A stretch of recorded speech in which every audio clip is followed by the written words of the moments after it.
Good evening. Welcome once again to Board of Trustee special meeting. Actually, it is now 7:31, October 25th. We're going to start with the pledge and go into our meeting.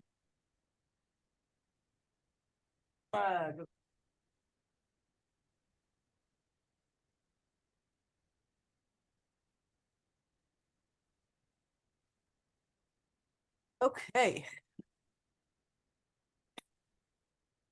Roll call time. Doing it? That's my plan. Trustee White, Present. Trustee Quezada, Present. and Mayor Levin.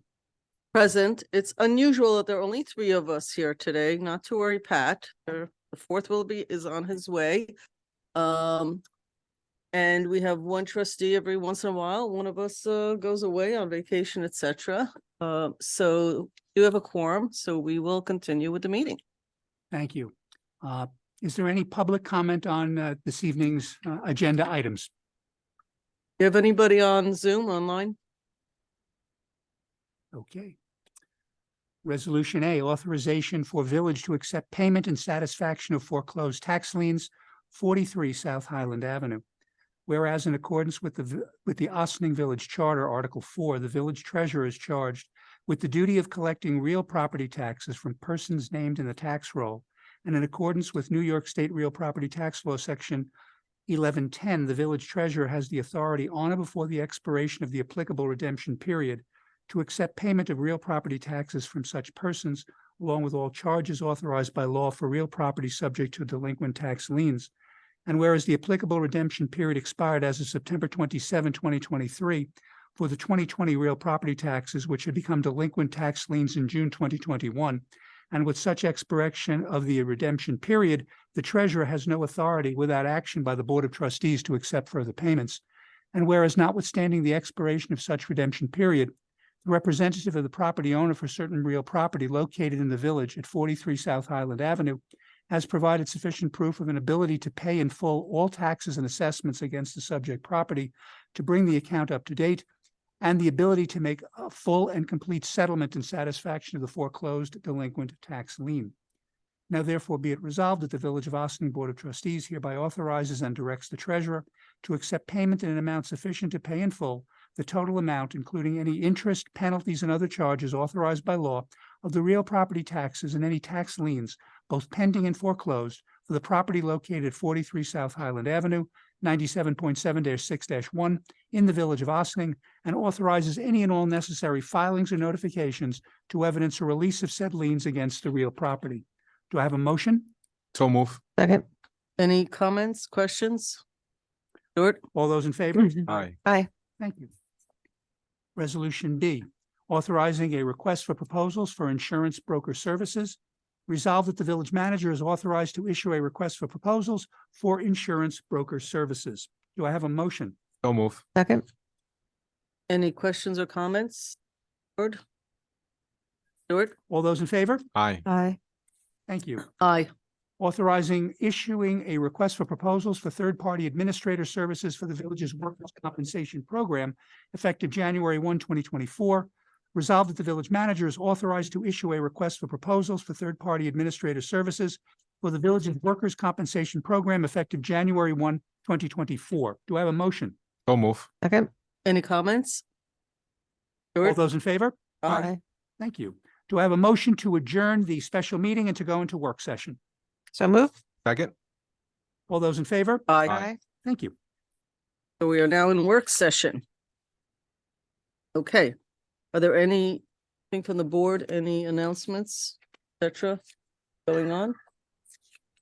Okay.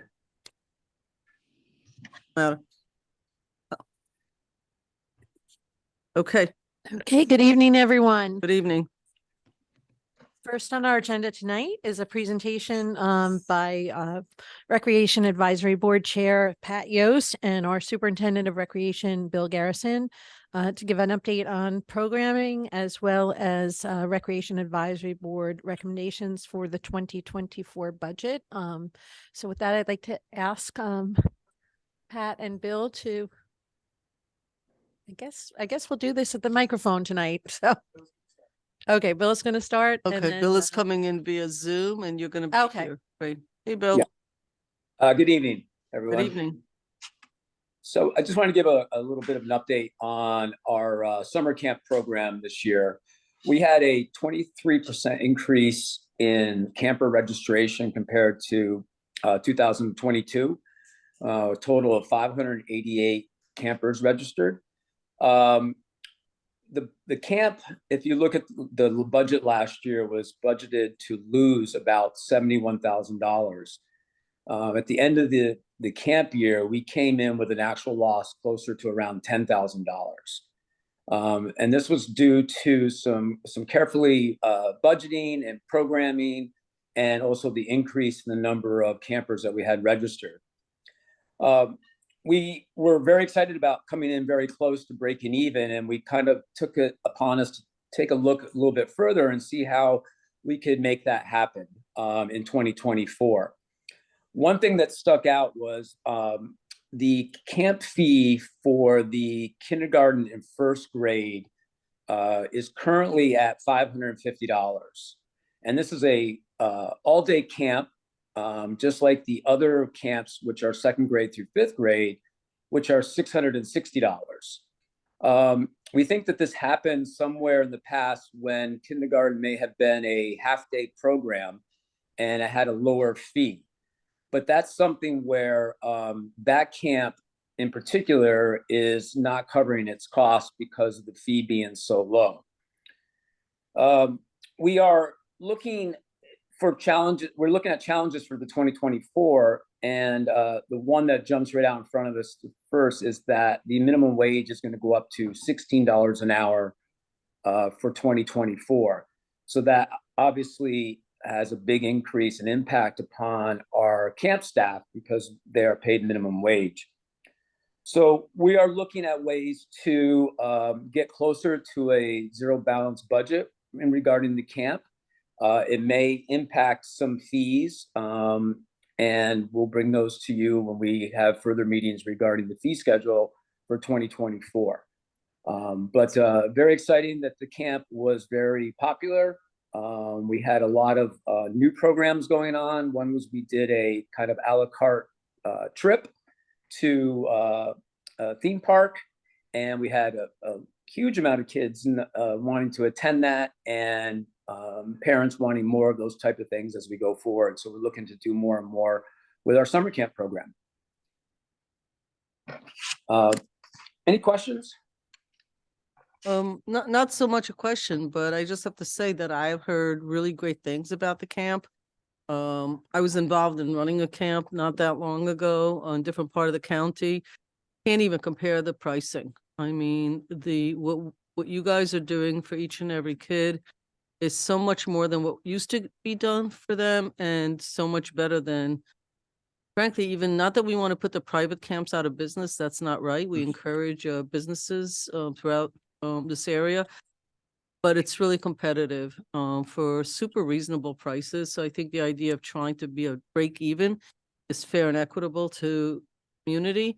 Very exciting news, actually. COVID was really tough, and this is now sort of big open door and a lot of usage. So congratulations on that. Really, all the way around, really good news, I think. Thank you. Okay. So here this evening is Pat Yost.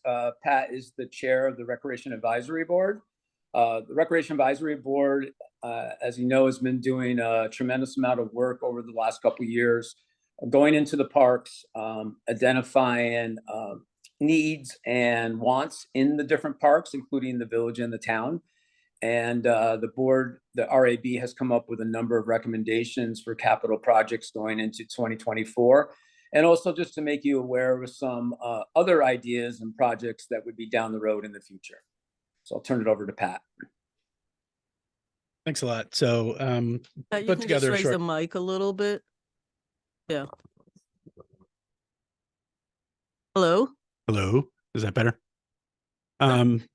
So appreciate the time. Really, this, I think this is something that, is very important to the Rec Advisory Board. We get put together a couple of pages that were sent out, and we'll go through those here. The next slide. So just to recap for y'all and for folks who might be online or watching at some point, the Recreation Advisory Board it's unique in that it has representatives from both the villages of Briarcliff and Ossining, as well as the town of Ossining, the unincorporated area.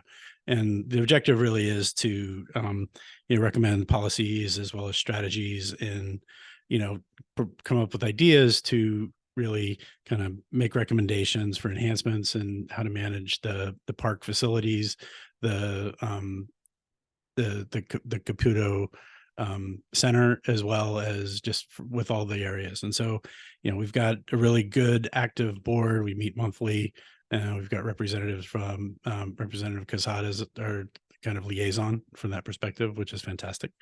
Here with me tonight for moral support is one of our members, Pam Nelson, which is great. So one of the big things that we do is that, like, about 4 years ago, we spent a significant amount of time as an advisory board. We went out and we kind of surveyed all the facilities, right? If you go to the next slide, please.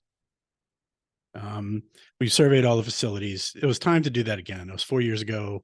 And so over the course of the last year, beginning in some of the warm times in spring, we went out and we walked through all the parks. And so first thing I think is that, one, I want to recognize the board and the village, because a lot of the items that were identified in the last kind of review have actually been executed over the last 4 years, which is fantastic. And that really has made, a real big impact to the amount of use of the facilities and the variety of ways that they can be used. So whether it's through looking at resurfacing, so the skate park, really focusing on some of the playground upgrades so that everybody can use those. And, one that's really near and dear to our heart is the component of the DRI relative to the community center, which is that. So thank you for that. All right. Couple of takeaways on the next page, right? Just to sorry, we went through all the different parks. You can just kind of take a look at what they are, right? Go to the two pages. Next one. Okay. Couple of the key takeaways from the discussions we've had, right? One, clearly the facilities in all the areas are a significant source of pride and value. Lots of investments have been made, which has been fantastic. And one of the key things that's been great for us is like a real focus on accessibility of the playgrounds, and made significant changes. If you've been to Vets Park over the course of the last year, very significant change in the ability to make that accessible to the playground equipment from that perspective. Some couple of continuing themes that came up, right? There are a couple of big ticket items that we think are going to be very important to have long-term value for the different locations. One relevant to the village is, and this is specifically one of the requests, is the skating rink at Vets Park. Okay. Which is, we can talk a little bit about that. Think that there's, the other longer term issues, which are something to keep in mind over time, are, what can we do down at Snowden to maybe improve accessibility and the design of those facilities from that perspective, as well as, how do we integrate that with the broader sort of view of the waterfront, the new facilities and the new buildings that are going in down there, right? So that's more of a longer term component, right? From a actual activity perspective in the parks, there are a couple of key things that are, call it, up and coming. Small-sided soccer all the time. You see it everywhere. We could probably do some things to make that more accessible to the people within the village.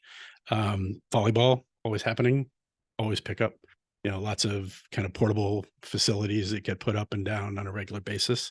And then pickleball, right? One of the fastest growing sports in the United States. And the reality is it'd be great if we could add some, pickleball kind of facilities in a way that kind of makes it more accessible. So, part of the multi-use facility at Vets is actually to make that more amenable to pickleball. During the day, think we can just, make that more flexible.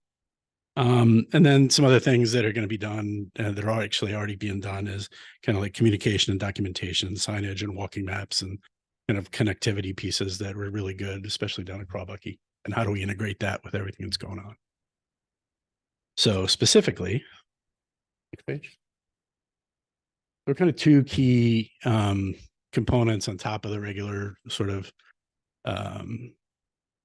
maintenance and safety issues and all that kind of stuff that go into the budget, right? The first is the Veterans Park. This is what we were talking about in terms of, a recommendation from the advisory board is to really make a significant investment in that, in the rink area, right?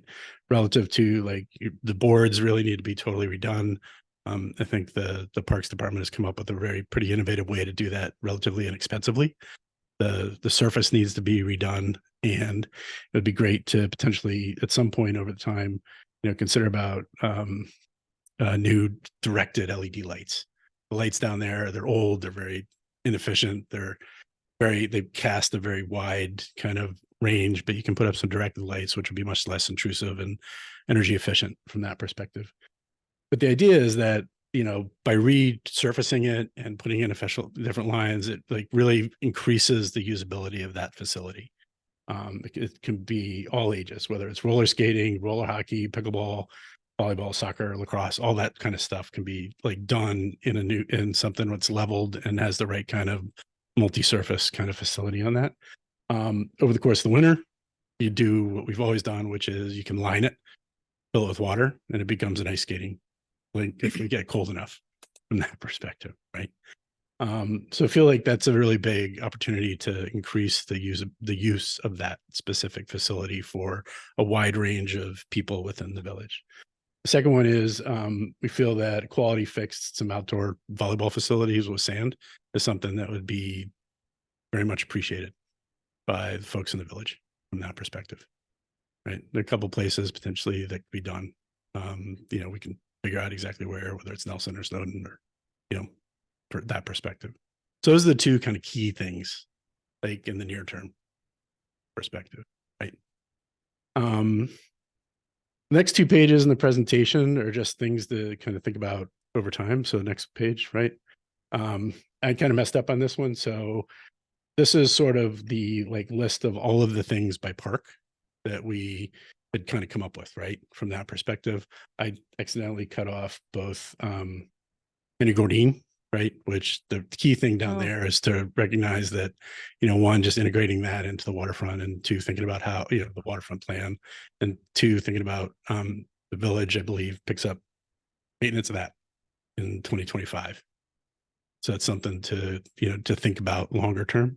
And then also from a Snowden perspective, right? In terms of thinking about, like I mentioned, how that might be adjusted potentially over time, specifically in the flow and accessibility from that perspective. So those are the ones that, longer term be something to start considering and thinking about for future years. The last page is just really for reference for your takeaway, both within the town and the village. It's a list of all the parks and kind of the key activities which are available or targeted to be added, or we suggest be kind of added to each of them. And that's all I had. Any questions? I'm sure there will be some questions or comments. I actually read the presentation. When I got to this chart, my eyes started bugging out. Yeah. Until I figured out what it was, but I like it. And I love the fact they put the square acres, I guess, of each of the Yeah. People always tell us how we have tons of parks.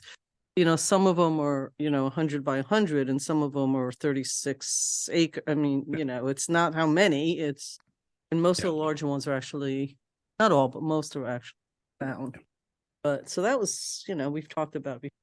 I'm going to turn it over to the liaison first for comments and questions. So no, thank you, Mayor. Thank you, Pat. Obviously, to everybody in there, Regional Advisory Board, the fantastic job that you guys do pretty much every month, the work that you guys do during those months to do this, all the suggestions that you have done in the past to us, the collaboration with Bill, well, I think is essential for our parks to have what we wanted to for the community at large, to and not just for our community, because I think there's other people that wants to go to our parks are more than welcome to come to our parks, which is the main thing. not many over questions. I think all those are great. Overall, it was a great presentation. For me right now is are the budget process and how can we incorporate some of the ideas and some of the recommendations as part of our capital forward. So I think that essential part.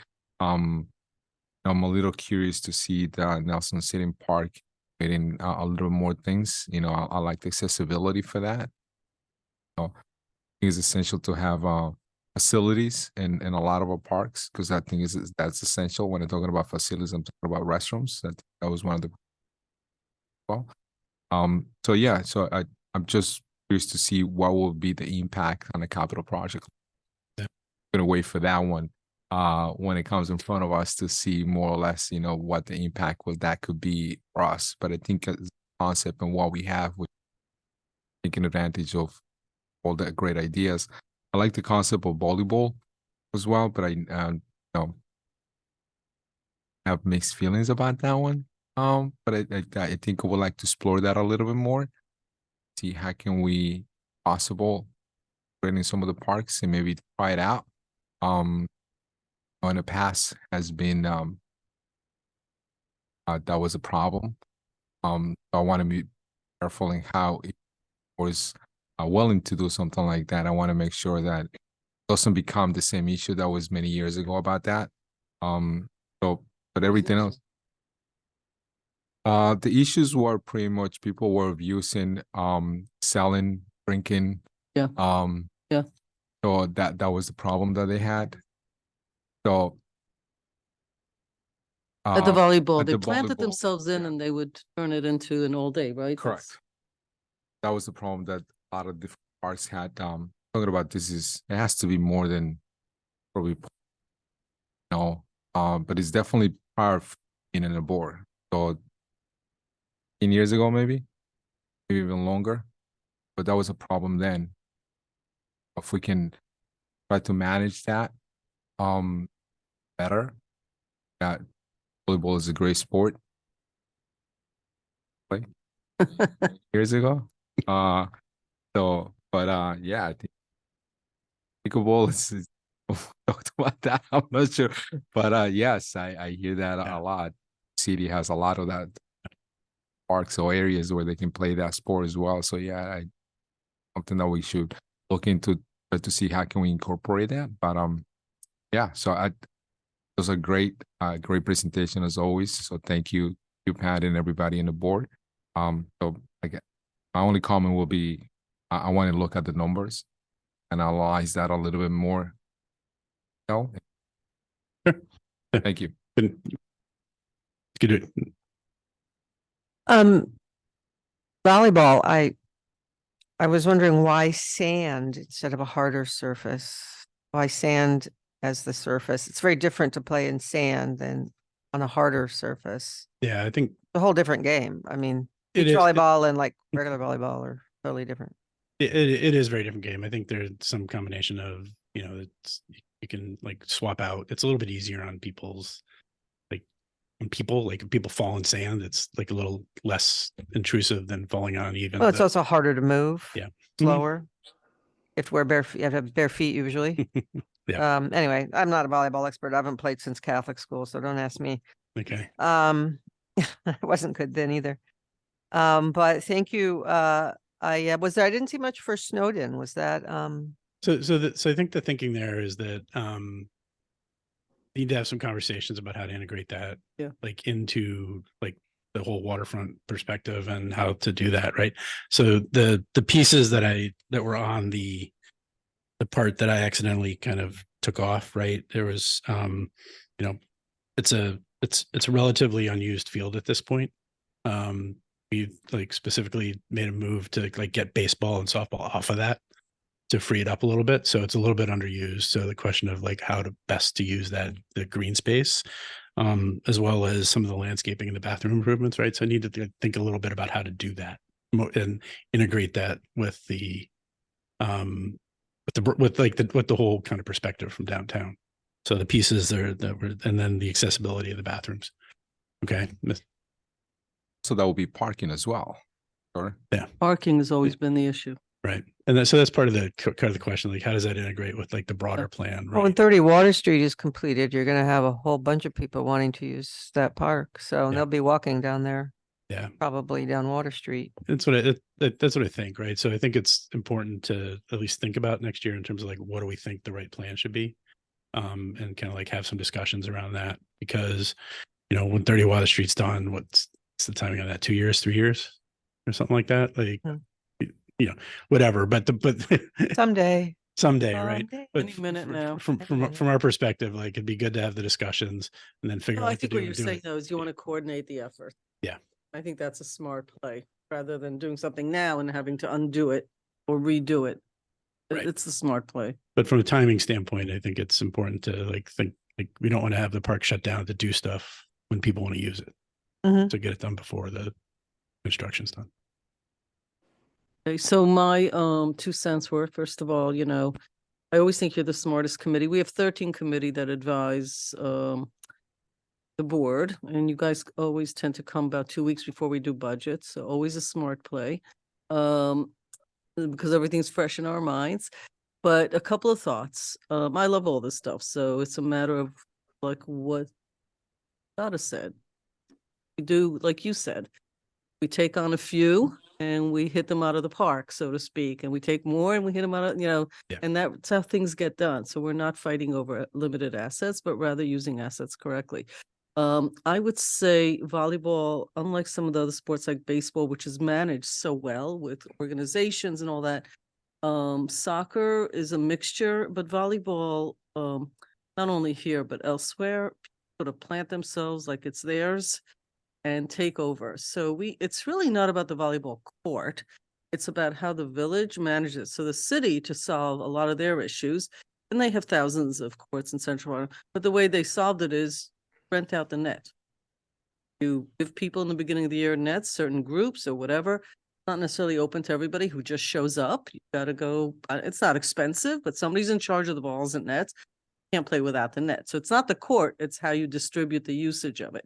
And that way people are responsible for things and you know who's playing and when they're playing and there's a timeline, etc. So it's just food for thought. You guys could work through it. It's an existing model.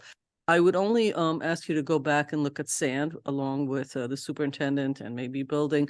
So sand in Westchester is no longer allowed to be used for playgrounds.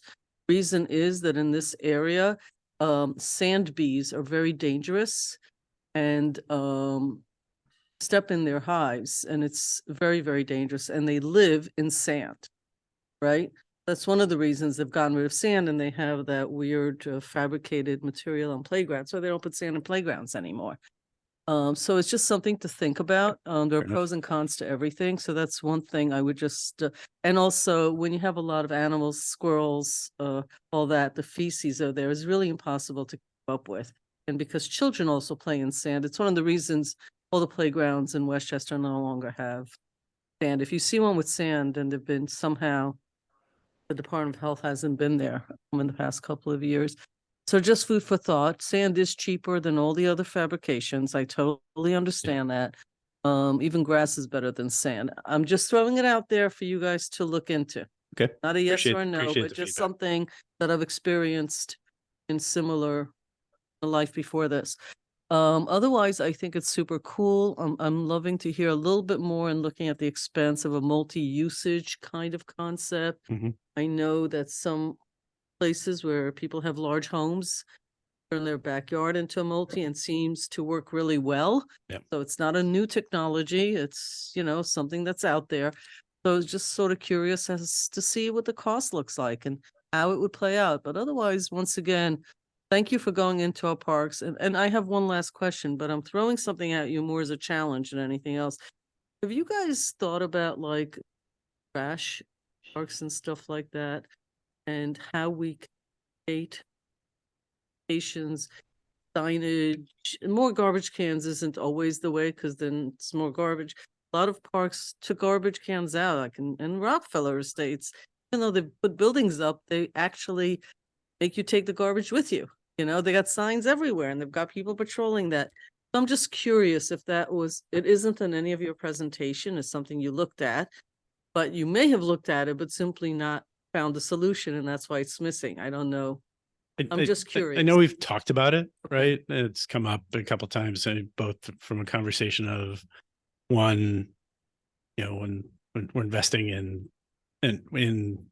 garbage cans and recycling bins, one, what should they look like? How should we use them?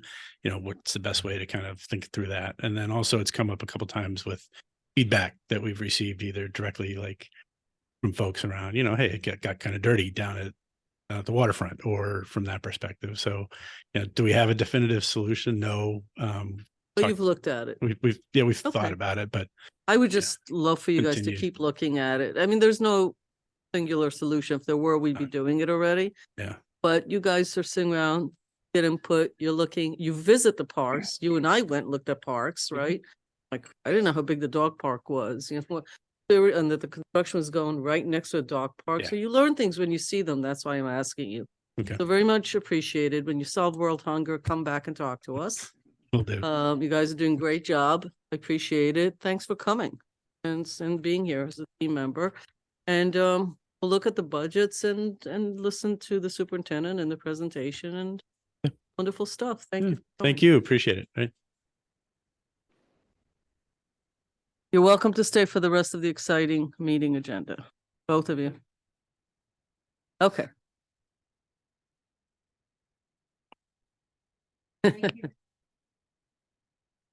And Pam. Sorry about that. Thank you very much. On to sidewalks. So we have Corporation Counsel and our Director of Public Works, Village Engineer is here as well as to provide any more input and answer any questions. But this would be a revision to our code, streets and sidewalks. And the first topic is ensuring that when contractors do work, that the restoration work includes curb to curb restoration, not just partial restoration.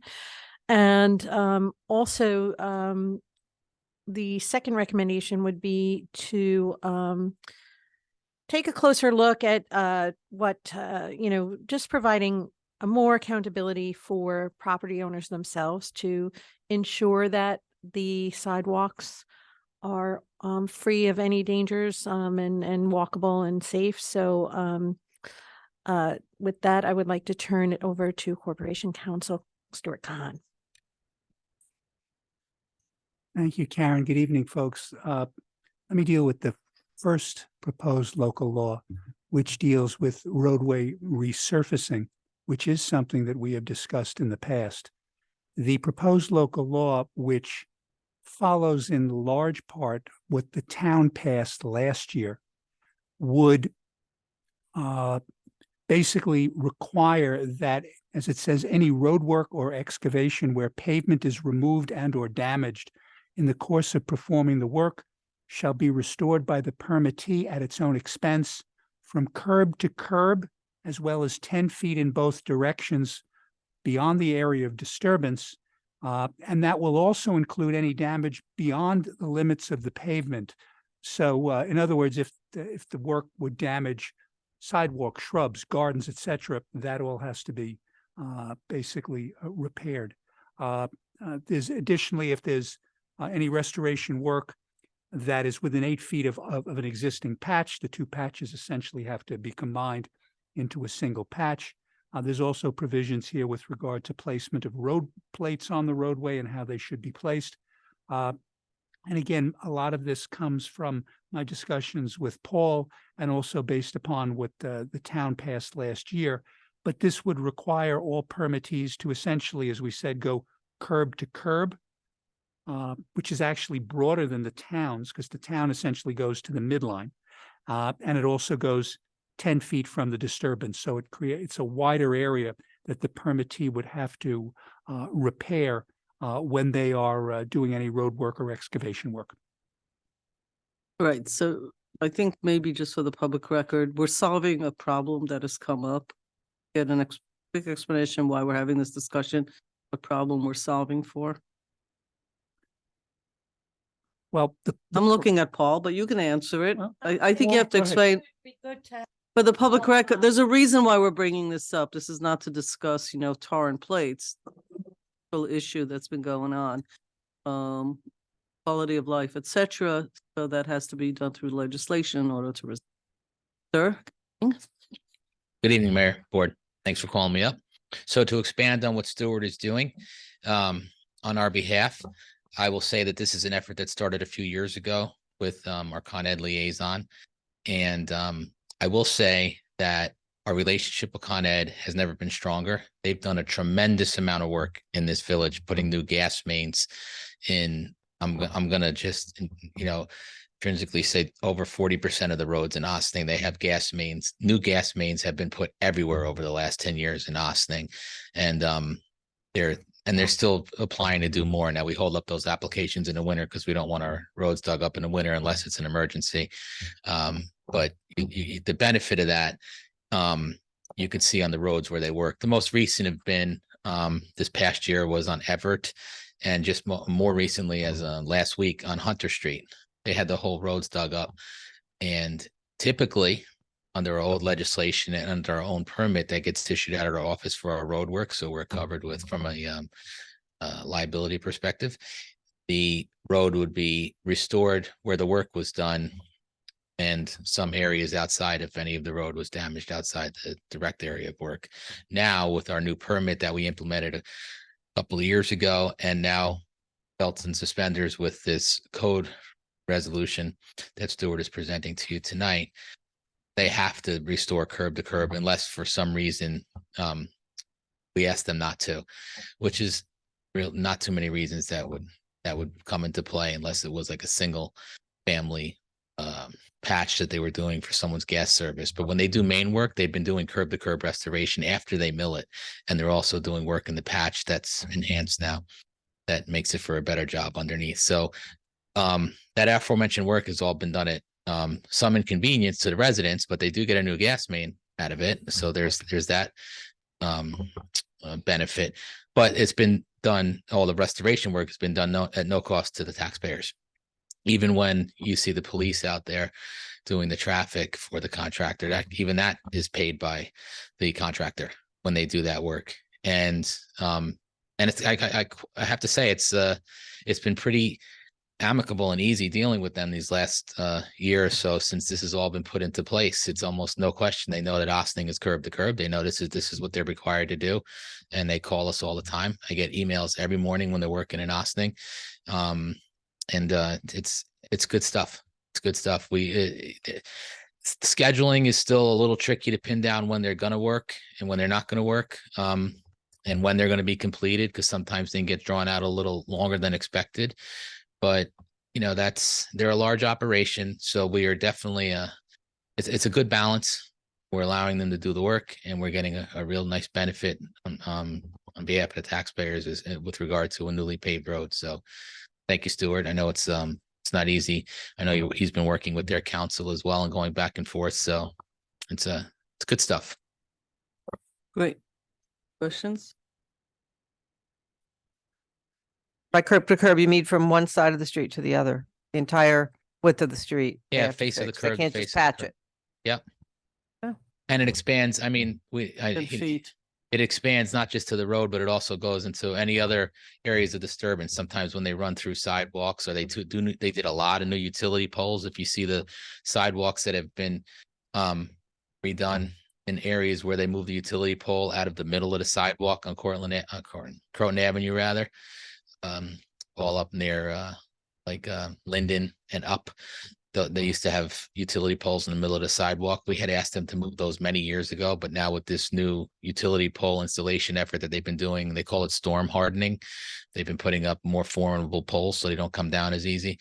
They're locating them in the areas that help us maintain our ADA accessibility on our sidewalks and just a general thoroughfare, which without putting people into the street to avoid the poles. So it's not perfect, but it is certainly so much better than it was.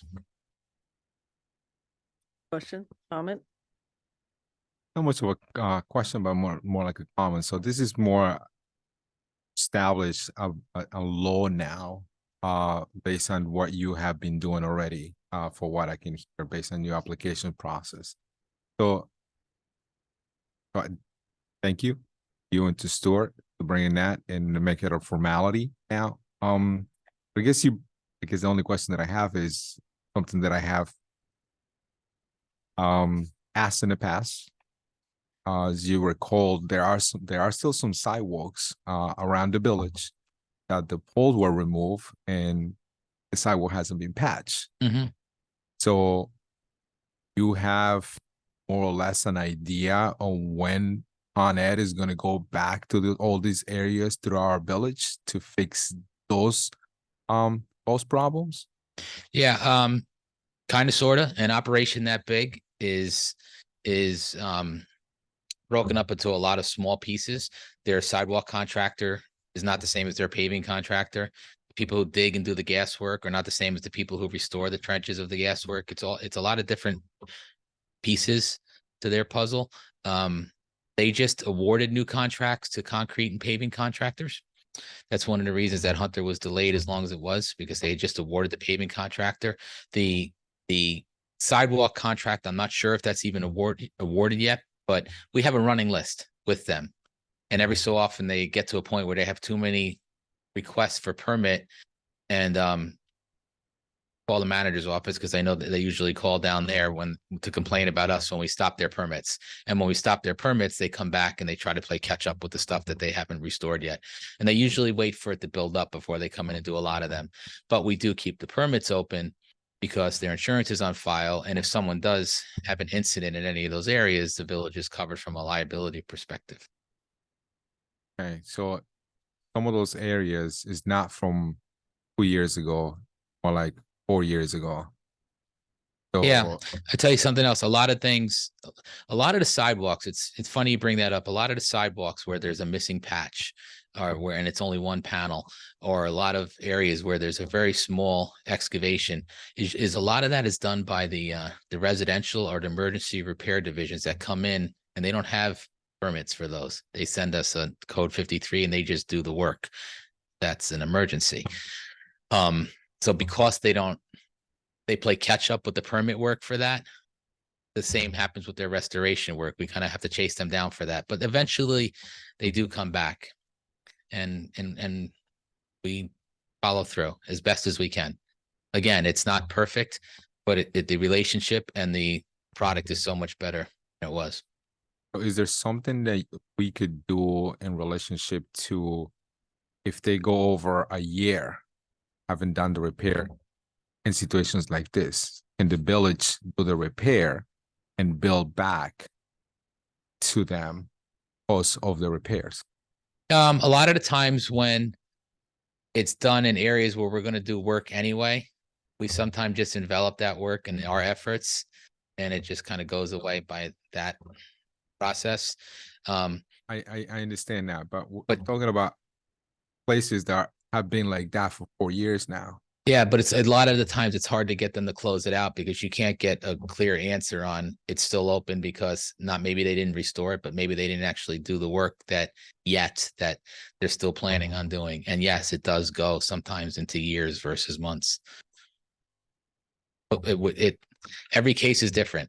Not being evasive, I'm just telling you that I'm just like nailing Jello to the wall, but again, much better than it was.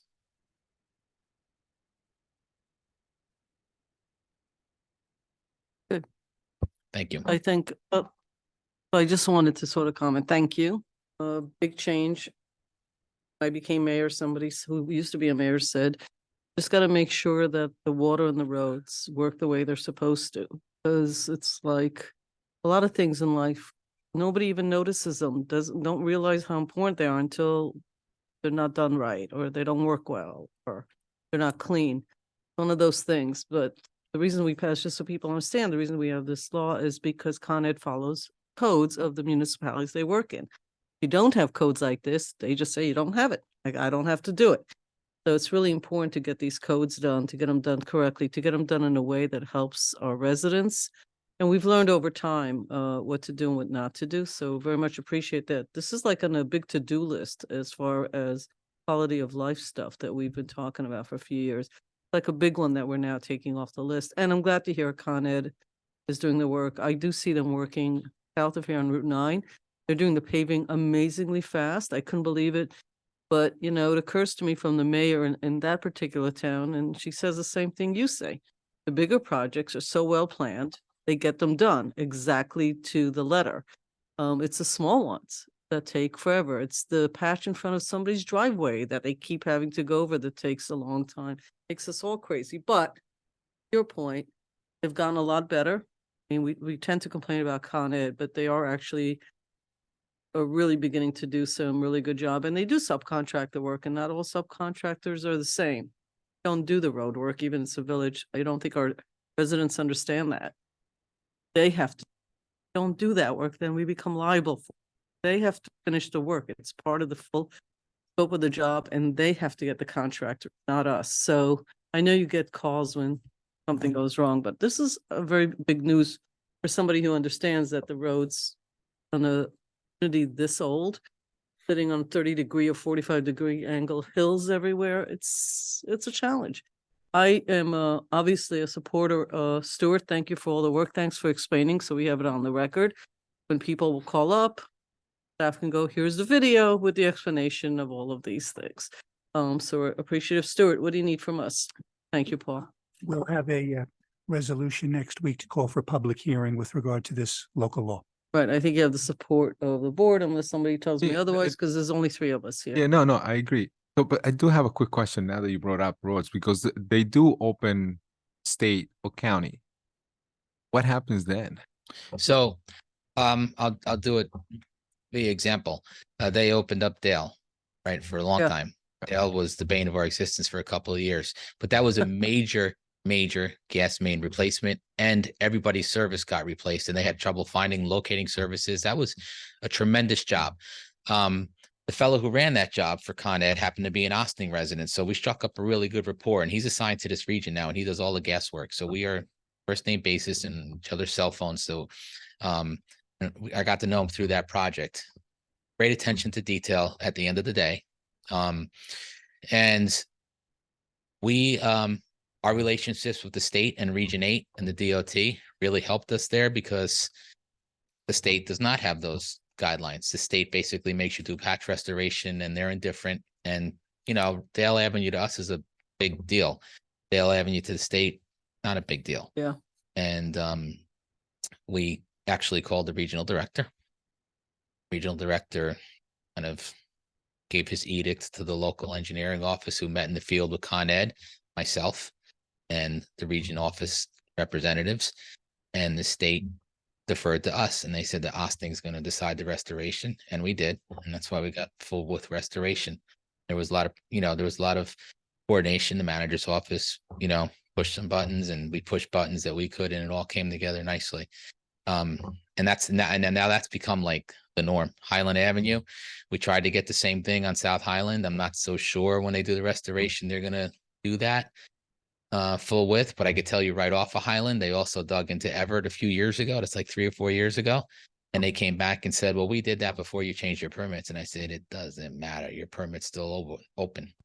And now they're going to do Everett, where they dug curb to curb. So, it really is, we can be as formal as we want with the permits and the code, but at the end of the day, it's about the one-on-one and the relationships with the people in the field. Hunter was done because that's where they were digging, but Lower James, where it comes into Hunter, was not part of their work scope. However, they worked with us, and the contractor who did Hunter also paved Lower James for those residents because he was there. And we used his unit price, and the treasurer and I have worked that agreement out many years ago when we first started doing this with Con Ed. It's a very competitive unit price. So instead of using our contractor to go in and do a road that needs it, if Con Ed is in the area, they do sometimes tributary roads if it's within their work scope for a very, very affordable price. Cheaper than we could have done it if we had to mobilize and do it separately. All right, thank you. All good.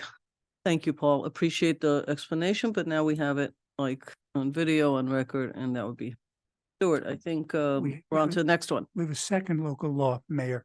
Let me preface this one because this deals with sidewalks and curbstones. In the village, under our charter and under our code, abutting property owners are responsible for maintaining sidewalks and curbstones. Key word there is maintain. What the proposed local law would do is it would shift liability for injuries on sidewalks to the abutting property owner. But there would be an exception. It would not apply to those who own 1 or 2 family homes where they are owner occupied and where it is fully residential. So it couldn't be like mixed use or anything like that. The idea of shifting liability is not new. The city of New York has had it for about 25 years. Newburgh just did it last year, and other municipalities do as well. One of the benefits of doing this is that it essentially incentivizes the property owner to maintain their sidewalks and to keep them in a proper condition. Does not mean that the village cannot come in and do work if it has to, because if it does and it sees it, they can come in and they can basically charge back, which is part of what's in here. But it basically takes the village. Let me backtrack. Whenever someone trips on a sidewalk in the village is always sued. The village cannot say that it is the property owner's fault unless the property owner has actually made repairs and done them negligently. What this would do is if someone gets hurt, they would be able to sue the property owner, and the property owner couldn't turn around and say, well, it's the village's fault. Now, one of the things that's in this proposed local law is that the affected property owners would have to procure insurance, which would basically protect them in the event that someone tripped, fell, or there was property damage on the particular sidewalk or curbstone. I mentioned curbstone because our code specifically and charter specifically extends the maintenance responsibility to folks, both sidewalks and curbstones as well. So what this does is it essentially would be a shifting of liability away from the village to property owners, but again, only in those properties that are not 1 and 2 family homes. And with regard to the 1 and 2, they would have to be owner occupied and fully residential. This would apply as well in cases dealing with snow and ice removal, which is a big issue within the village. But again, 1 and 2 family would be accepted from this. In the city, they accept actually 1, 2, and 3 family. In Newburgh, they do not have any exception. So basically, everybody would be responsible. So, and the local law also provides through the village engineer means of advising the property owner as to what kind of work they'll need to do on their sidewalks.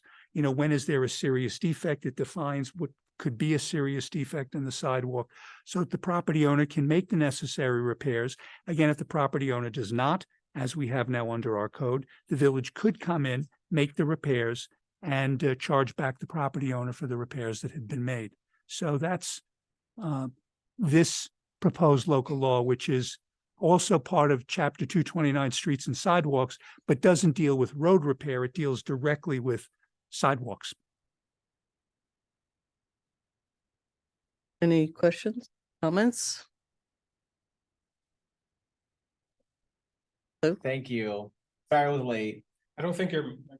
How about this? Thank you. Sorry I was late. Happy to be here. Thank you, Stuart. The one piece that comes to mind for me is educating the public with respect to this. The biggest point of confusion that I also shared this, the streets themselves, when there's repaving, for example, like we just talked about, those are village responsibilities. And so I think a lot of people assume that the sidewalk, anything has to do with that, particularly in a village like ours, where you have a lot of old trees, their roots crack the sidewalks, all these different kinds of things. If it is the responsibility of the owner, just having some sort of plan for educating people for what to look out for, what's the process. You know, I wouldn't even know, like, who do I go to for a sidewalk repair, that kind of thing. In general, I'm not opposed to this, and I actually know a little bit of the history, not well, but I think we've even discussed it, where there was an abundance of people that were looking for cracks in sidewalks and things like that in order to sue the municipality. And that was one of the reasons why New York City moved away from what they had to something closer to this. So that would be my question / comment. I think there's a question mark at the end of that, but how we can best educate the public with respect to these changes. Right. I What el- agree. That was one of the comments I had because um, we tend to focus on laws for bad behavior and bad characters. But in fact, it's really to make sure that good characters and good behavior is actually supported. So the people that look at it who want to do the right thing have the right opportunity and not be punished because of whatever. The landlords are really, we have a lot of absentee landlords. They're really tough to find. So we have to sort of think about how we're going to locate them, how we're going to look at this, whether, you know, whether it's where do you call, like, that's a lot of the aggravation that people have. The cleaning of the ice, like when we have walkable community and we spend a fortune on sidewalks and making sure things are done right and the trees are cut back and all that. You're walking down, but then there's one guy that doesn't clean the ice, so you sort of can't move, right? They block everybody else off. And it's really bad. And everything here is a hill, so you're definitely going to get hurt. Or if you're with a stroller, or if you're handicapped. So I think the communication's like a huge one. This and we should talk, I think, separately about communications in general. Village manager, I have talked about maybe how to communicate changes we make going into the next year in a group. I'm pretty sure that not everyone finds our meetings really exciting and follow us every week. But if we could say these are this category of changes that went on in 23, you should be aware of. This is another category. This is another category, and really put it out there in a way people understand the how and the whys. This could be included.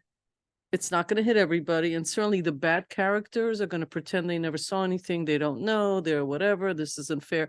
Okay. But the other 80% are actually going to step up and they're going to want to. That's really what we focus on. I like very much. I'm in support of the way this is written. I read it. I had only one question in addition to the communication is, did anybody look at what the insurance, incremental insurance would cost? Because you said they have to be part of the reg. Like it's not a mandatory, correct? It says they shall be required. Right. So did But we? even if they don't get insurance, they'd still be responsible. So I just think somebody may want to take a few minutes, just like go take one property and see approximately what we're asking people, if it's a reasonable expense, and if it isn't, like, are there options? Ask whatever. It would seem just something I'd like to hear about. I wouldn't change the law. I would find that just out, look Mayor, into but it. I should point out, it's to the benefit of the property owner to get the insurance. Yes, because if they don't and they have to pay out of pocket, they're going to get nailed. But it would be interesting just because we'll get that question. It's more of a footnote. Okay. Are we thumbs up on this for next week, folks? We're here. I have questions. but Okay, please. Seems like Please. you have the majority. So, but I'm gonna ask that anyway. I'm Sure. actually against this. Oh, okay. For different reasons, for a lot of reasons. But Stuart, can I ask you a couple quick questions if you indulge me on this one? How many cases have we seen of people have followed trip and have sued the village in the past 5 years? More or less. Or maybe in the past year, you have a number. Probably 5, 6. Okay. In fact, one just the day that this was sent to you folks. Okay, thank you. The concern that I have is intervals, obviously. And I don't know how that works, obviously, but let's say if I'm driving my vehicle and I get into an accident this year, sure. Sort of my fault because I hit someone in the back. Some insurance carriers, they pretty much, the rate stays the same. My second accident, my rates are gonna go up. My third accident, I may not be able to get insurance. And my insurance is going to go up to the sky. Some cases, if I want to keep driving. I'm not sure how this works in a case that someone falls and trips sidewalk. I'm sure it's the same concept. I'm assuming it will assume that will be the same concept. But my concern is that now we put in the liability to a homeowner that is a taxpayers. Okay, taxpayer. Into a property that he literally now, which right now, I don't, I want to pay and repave the sidewalk, I pay out of pocket.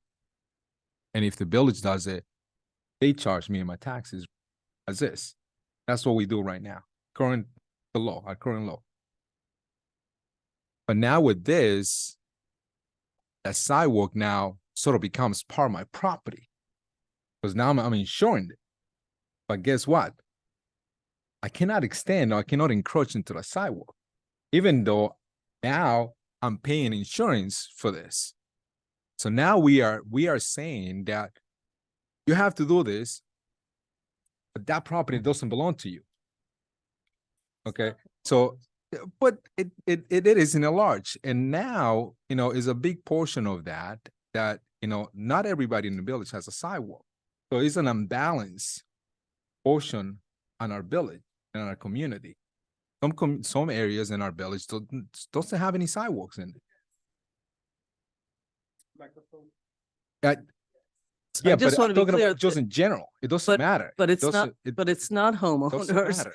And it's not single Again, family and so- it's not a two family. It is for people who are using these as businesses. The sidewalks Okay, add value There's- to their but they businesses. still, as a taxpayer, they still pay taxes. I'm not saying that they should not Understood. maintain the sidewalks. I'm not saying that at all. I'm just saying that they're already taxpayers and there are very limited situations where that could be the case.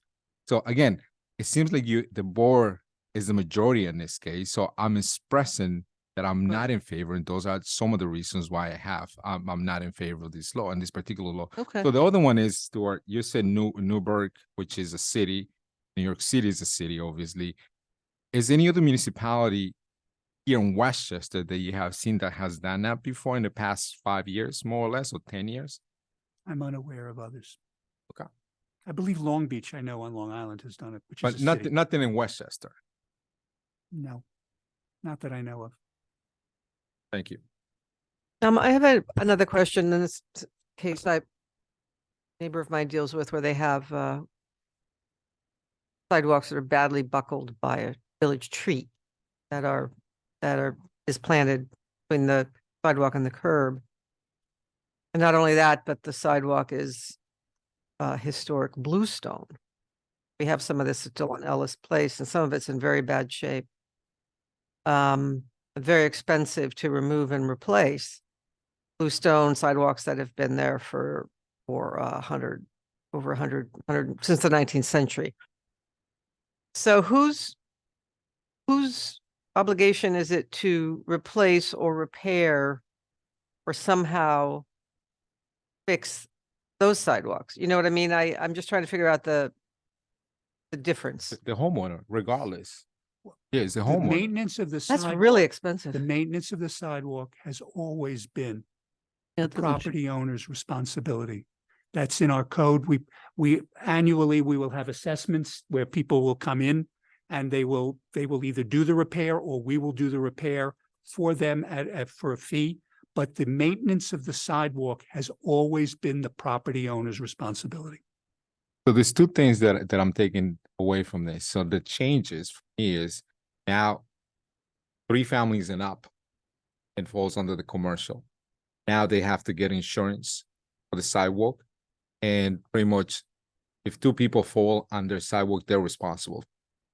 So anybody, I can go right now, fall in front across the street, I can sue them instead of the building. And if next week I go do the same, I can sue them again.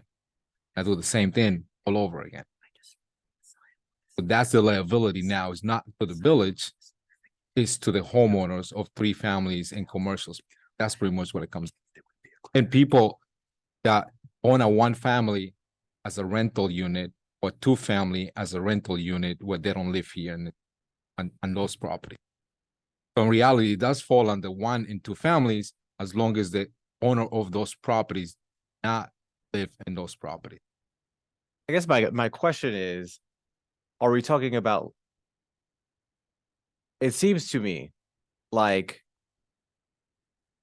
if someone is repeatedly falling legitimately in front of a space, there's an issue. because it's not normal. It's not normal to be falling repeatedly in front of the same, unless there's a structural issue that different people are falling in that place because there's a big crack, because whatever, and that needs to be fixed, certainly. But if not, then, and that's not what we're seeing in terms of the numbers. That's number one. We're not seeing multiple people falling in this. It seems like someone falls, then it gets repaired, and then it's done. Number one. And then number two is with respect to your question, Dana, about who's responsible for fixing the sidewalk. That's a big question that I have as well, just in terms of like, what's the threshold? Like, at what point is it? That's where part of the education for me is also coming in. Is it when there's a visible crack that's a half inch or more, or you know what I mean? Just like, what are the guidelines? And all of that kind of stuff would be helpful. Those are the two. I think those guidelines aren't in the law itself. Yeah, I we're think not it's like- changing that No, tonight, that we're actually. not changing. I think I No, want, but if what we're saying is that the property owners are responsible before it gets to the point where it's egregious, it would just be helpful as part of this communication to say, FYI, here are the things to look out for. Right. You know, it's not different from trees on your property. People buy property if they're first time buyers. They don't realize a lot of stuff. They don't realize the response for trees that fall. They don't realize that when people walk on your property and fall on your property, walking their dog, even though they're not supposed to be on your property, that you're responsible. You know, part of home ownership is that, you know, you're liable for things that happen on your property. And when you have sidewalks in front of your property, that too becomes part of your property. That actually isn't being changed. We don't have a lot of this. I actually read this a little differently and really think more about a lot of absentee landlords who are, whether it's a big building or somebody that turned their house legally, I'm not talking about illegally into basically a business. There, you know, when you rent out things, it's a business. It doesn't matter to me that it's called a house. It's a business. It's an income. You're supposed to pay taxes, supposed to take care of the trees and the windows and actually the fences and everything else that you're supposed to do. And of course they're taxpayers because all businesses are supposed to be paying taxes. The issue, I think, are two different issues. Things that don't realize, could say, well, they should have, but may not have, that are very expensive and unaffordable, and things that switch the liability over from one party to the other.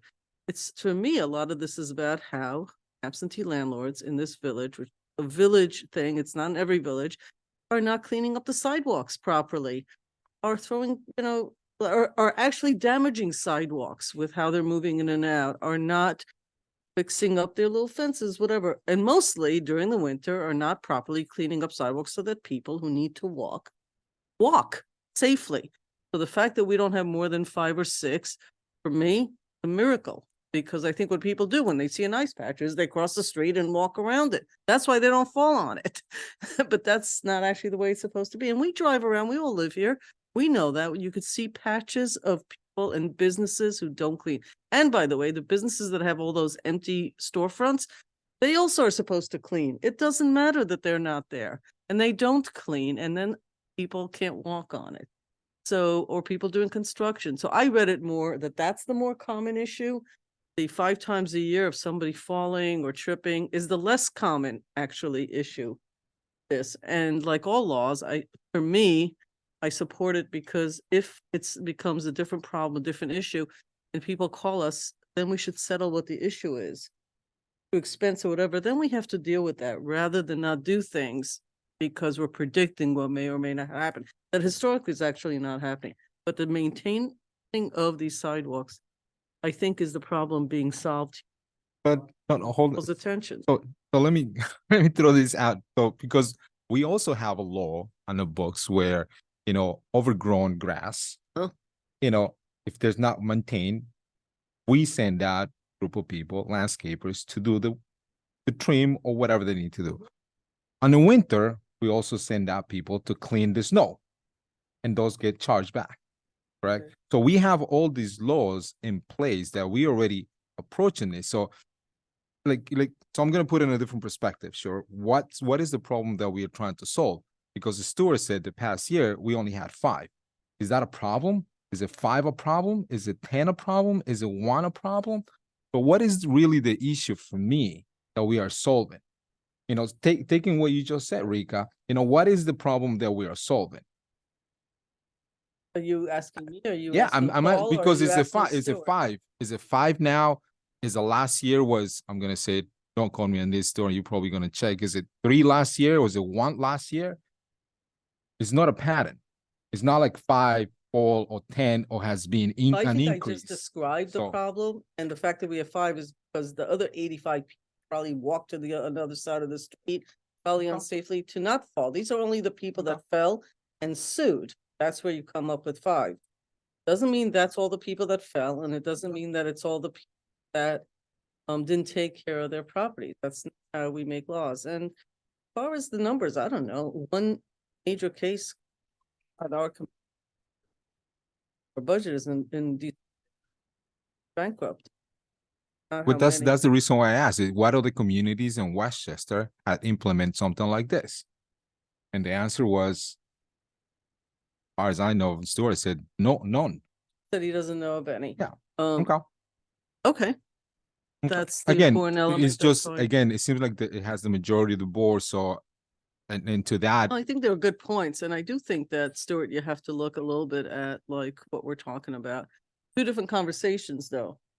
I think Dana White is bringing up a conversation of like portability, and with the assumption that you would keep that sidewalk with that, what did you call it? Is it bluestone? no, There's nothing that says that It- that you have to keep it. no, yeah, no, there's actually guidelines. Paul has a guidelines in there. How do you replace the sidewalk?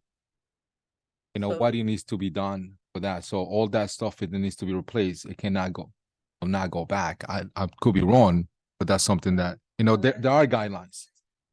Concrete, correct. And which Yeah. is something, but that's a separate conversation, honestly, of what fix things. Look, there are a lot of municipalities that look god ugly because nobody wants to plant trees anymore because they pick up the sidewalks. And other communities say the trees are the most important part of the community because they're like the lungs of the community. They clean the air. You need in urban environments of planting more trees. These are the things we balance because there are no perfect solutions. We have to explain to the public why we're balancing. It's all a big balancing act, pros and cons to everything. You have a majority vote, even though Fritchie is not here. So Omar, Push this yeah. over for next. So Omar, on you look at what Stuart sent out on Mhm. section 22.1, 29, 22.1 on item number 4 talks about 1/2 an inch or where the side flag contains 1 or more surface defects or an inch greater in the horizontal direction. Pretty much that's more or less that's the criteria. If Got it's it. bigger than that, Yeah. Yeah. Thank you. Okay, so for next week, and if there are more discussions.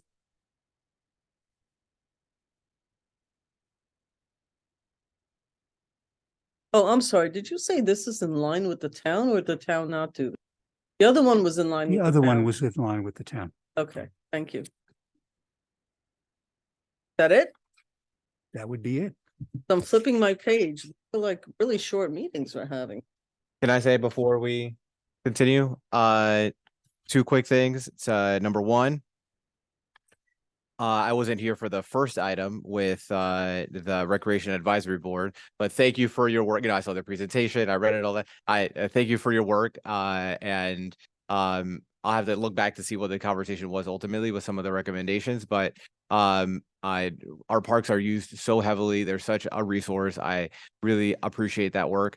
And I'm in favor of a lot of the kinds of ideas that you had for ways to improve the parks. I think the idea of what can we do to take it to the next level, so pro that. So thank you, and more of that.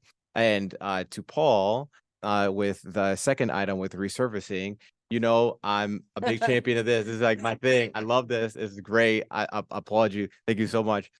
I will say that although Con Ed has more than 4, to me, Con Ed is a 4-letter word, but I got to tell you, Con Ed, they've been communicating more when they've been doing repairs, saying we're going to be doing repairs in your area from this street to this street for this long.